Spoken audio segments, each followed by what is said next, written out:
Watching throat singers perform is uncomparable just by aura alone. But how do you become one?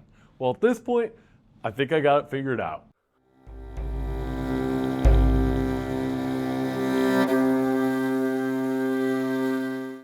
Hey everyone, Kuja here, your throat singing teacher, and today I want to talk about your first steps on this path.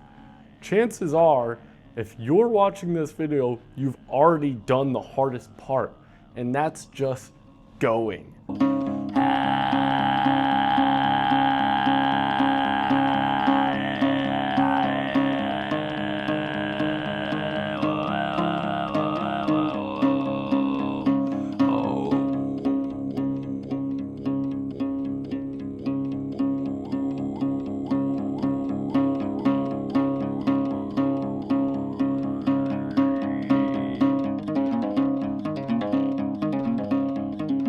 Everyone knows the most difficult part of accomplishing a task is just getting started. And that is why we're here, to understand where do we actually go? If I want to be a throat singer, what do I do? I felt a calling to throat singing, which gave me more excitement for life than anything else I've ever had. Imagine being that person on top of a mountain with one of those beautiful instruments and being able to make those sounds. The thrill of that idea alone is what gave me the momentum to take my first step on this journey, and I think most of you are now doing that too. It doesn't happen overnight, and it's not something that's super easy either, but it is worth it. If you want to see a good comparison, this is me when I first started throat singing. I do look a little bit different now, but throat singing changed me into being a person that I wanted to be. It made me more excited about life. It made me love greater and become more spiritually invested. This was an art form that I took up that changed me in so many more ways. And for that, I'm grateful I took the first step. And that really was the hardest part.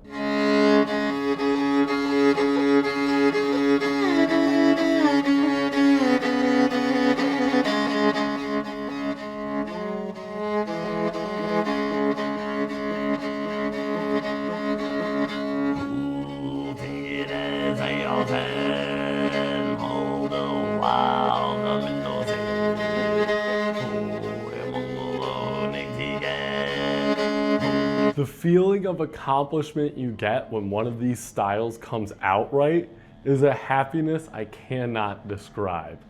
That's why it's so beneficial for us to learn in a way that is right for us. But how do you do that, and how do you judge where you're going? Well, there is differences from person to person, but generally, we all kind of learn the same. Check this out. When it comes to comprehending a new skill, typically there's a rate that most of us follow. In the beginning, that is the most exciting part, and that's why I'm excited for you.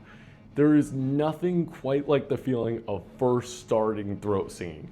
All of a sudden you heard yourself produce 2 notes at the same time, and you've never done that before. All of a sudden you've heard yourself create a note lower than you've ever heard in your voice. It is some of the most exciting moments when you first step out on the journey.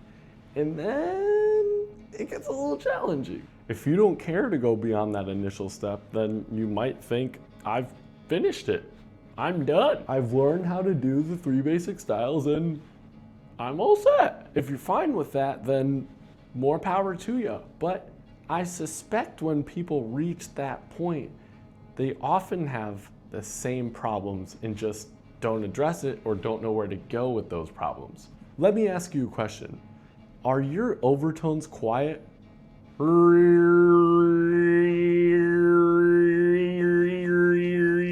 Is your voice maybe breaking up in your undertones in a way that sounds kind of raspy?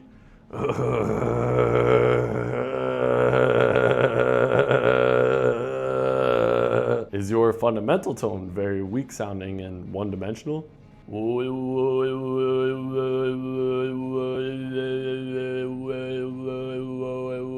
If you said yes to any of these, then that's completely normal. That just means you're there. You're at that point where you've gotten a grasp on everything, but you want to go further. And that's where we find the learning that's best suited for us. It's hard to express the joy I see in students when they make that breakthrough into finally a powerful overtone and a really, really stable, controlled undertone. But that just means finding the right avenue to learn.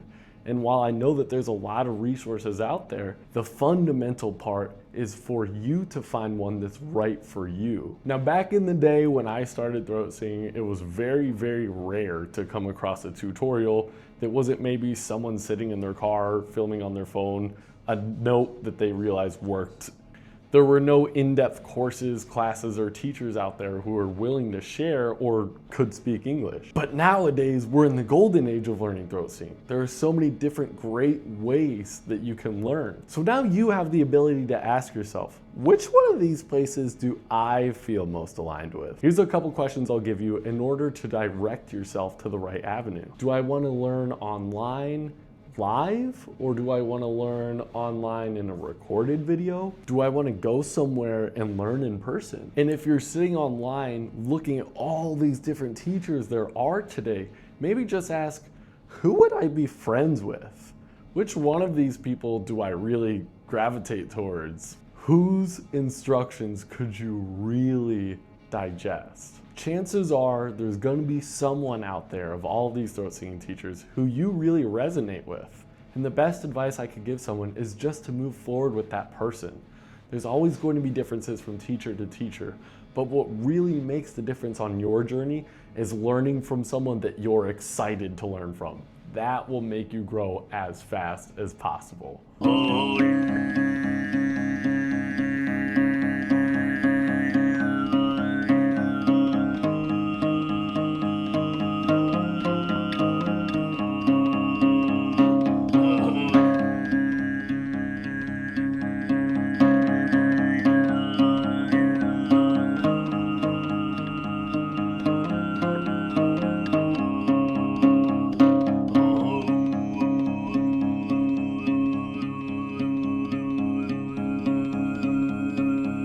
Look, I know that this is the most challenging part for a lot of people, so let me give you a breath of fresh air. It feels so heartwarming when the cultures where these arts come from receive your work. I'm going to tell you a quick story. There's Delte Nadam, an event that happens during the Independence Festival of Mongolia. And I went to that event to see the traditional clothing of all the Mongolian ethnic groups. While I was there spectating the event, an organizer came up to me and said, "Hey, why don't you sign up to participate?" Immediately, I felt that same shock and fear and confusion, maybe, because I don't belong there. I'm a foreigner. I'm here to watch. And while I was there wearing a dej myself, I still knew that that stage was for the people who grew up here, the people who are part of these ethnic groups. The organizer responded to me and she said, no, there's a foreigner division. Imagine the look of surprise on my face to realize they'd already planned to include foreigners in this very cultural event. This is the most important part of this story. We isolate ourselves, create this idea that we're the outcast, and don't realize how loving and hospitable all of these cultures are, how much room there is for us to participate with them. And that is the most beautiful part of all of this. I want to share with you how often my heart was received by these cultures, so that you don't feel daunted by that process or that idea yourself. And just as a side note to wrap up that story with a little cherry on top, I did end up winning an award, beating everyone else in the foreigner division, just by chance because of what I showed up with. But that was a surprise, and that's the point. You will be surprised how well received you are.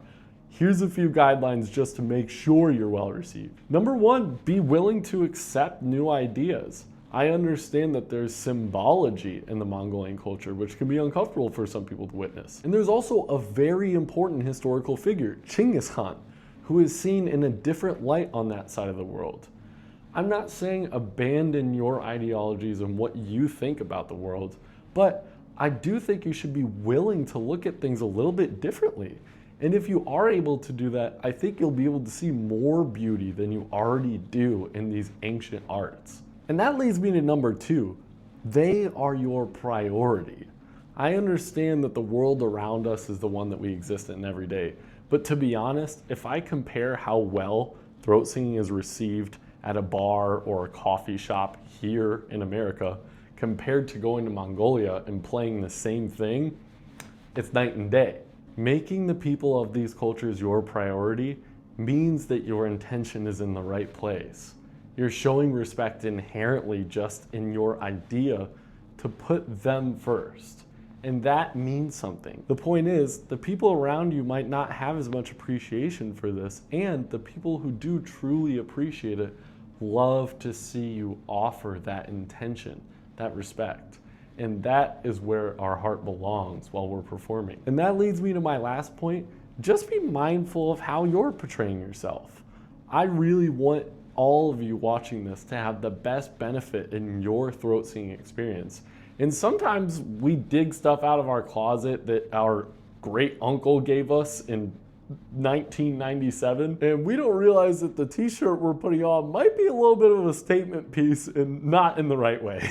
So if you have an old t-shirt from your great uncle that has some sort of statement on it, and you go to record a video of you throat singing with a respected traditional sacred instrument, that might not go over well. It doesn't mean tiptoe around the way you live life, the way you view it. It just means be a little mindful about how you're portraying yourself, because these, at the end of the day, are very respected arts. And that's exactly what we want to return. The intention that we want to show is the same amount of respect. I guarantee you, if you just follow that simple level of mindfulness, you will have a beautiful reception to your own arts too.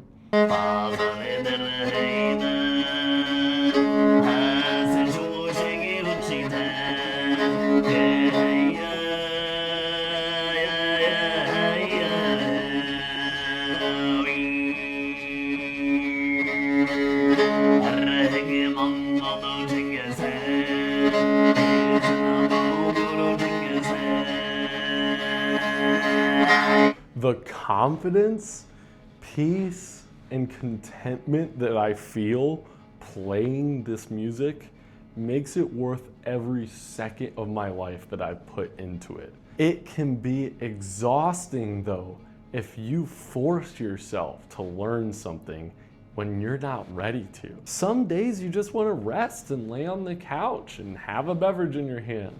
That is life, just as much as this is life. So here's my crazy mindset to learning. Don't practice. Instead, just play. Make your time with your voice enjoyable. Make your time with your instruments enjoyable. That will make your total experience in this journey enjoyable, and that is worth more than any practice routine. I used to work in a factory, and that drive knowing that's where I would end up was miserable. Having the opportunity to sit there with all my favorite songs from Mongolia and Tova and even Kazakhstan made that experience so exciting. I sang for a solid 2 hours every single day because it took an hour to get there and back, and that is how I grew so much in the beginning. So I'm not saying become good by never practicing. I'm saying make practice the result of enjoying being a part of this art. So create an exciting habit, not a suffocating routine.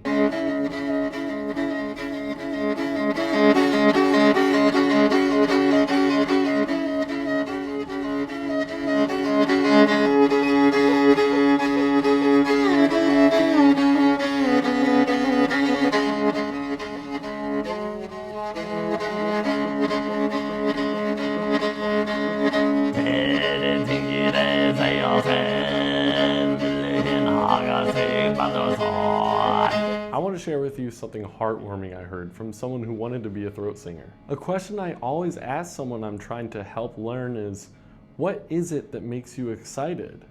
If you could shoot for the stars and be any kind of throat singer, who would you want to be? A couple weeks ago, I was told this: I would like to play for my family at our gatherings and show them something that they've never heard before. And I want to remind you, there is just as much bravery in that aspiring throat singer as there is in someone who wants to play for hundreds of thousands of people on a big stage. Whatever your journey looks like, whatever you want to do with this art, it takes the same amount of courage as everyone else, and that is worth acknowledging. I'm very grateful to have had the opportunities I was given in my life, and part of that meant I've played for a room of 5 or 10 people at an open mic in a coffee shop, and I've also played in a room with thousands of people. But let me tell you, even though that sounds like a different experience, they both shared one thing in common. I was just as nervous each time. Yes, we improve as we go on in our journeys, and even if you're singing alone, you still might have one person in the back of your mind judging you, and that's yourself. So let me be that voice of encouragement for you to help you understand that it is worth overcoming all of that fear, all of that perceived and anticipated judgment. The end goal, the experience that you have afterwards, is so rewarding. It's that moment of realizing I did it and I'm proud of what I've done. That's why I give this message, in hopes that you can feel those feelings too. I do all I can to make sure that this community is receptive and helpful to anyone trying to learn throat singing. So if you want to be a part of it, hit the subscribe button and feel free, ask any questions that you're interested in. I can guarantee you somebody will be there to support you, if not myself. So with that in mind, I think that we're ready for the next step. I'll see you there.